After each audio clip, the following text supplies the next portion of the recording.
தேனி மாவட்டம் Periyakulam silver jubilee sports club P T. Chidambara Surya Narayanan நினைவு சுழற்கோப்பைக்கான 64வது தேசிய அளவிலான கூடைப்பந்து போட்டி தென்கரையில் உள்ள நினைவரங்கத்தில் துவங்கியது. மே 21ஆம் தேதி வரை நடைபெறும் இப்போட்டியில் இந்திய கப்பல் படையின் இரு அணிகள், கேரள மின்வாரி அணி, கேரள காவல்துறை அணி, டெல்லி மாநில கூடைப்பந்து அணி, கஸ்டம்ஸ் அணி, விமானப்படை டில்லி அணி உள்ளிட்ட 22 அணிகள் பங்கேற்கின்றன. போட்டிகள் நாக் அவுட் மற்றும் லீக் சுற்றுகள் முறையில் பகலிரவு மின்வெளி போட்டிகளாக நடக்கிறது. வெற்றி பெறும் அணிக்கு முதற் பரிசு 50,000 மற்றும் சுழற்கோப்பை, இரண்டாம் பரிசு 40,000 மற்றும் சுழற்கோப்பை, மூன்றாம் பரிசு 30,000 மற்றும் சுழற்கோப்பை, நான்காம் பரிசு 20,000 மற்றும் சுழற்கோப்பை வழங்கப்படும்.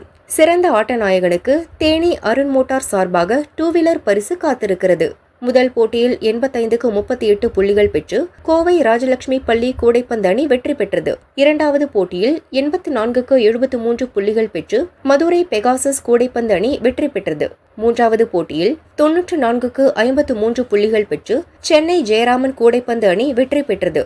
போட்டியை திரளானோர் கண்டு ரசித்தனர்.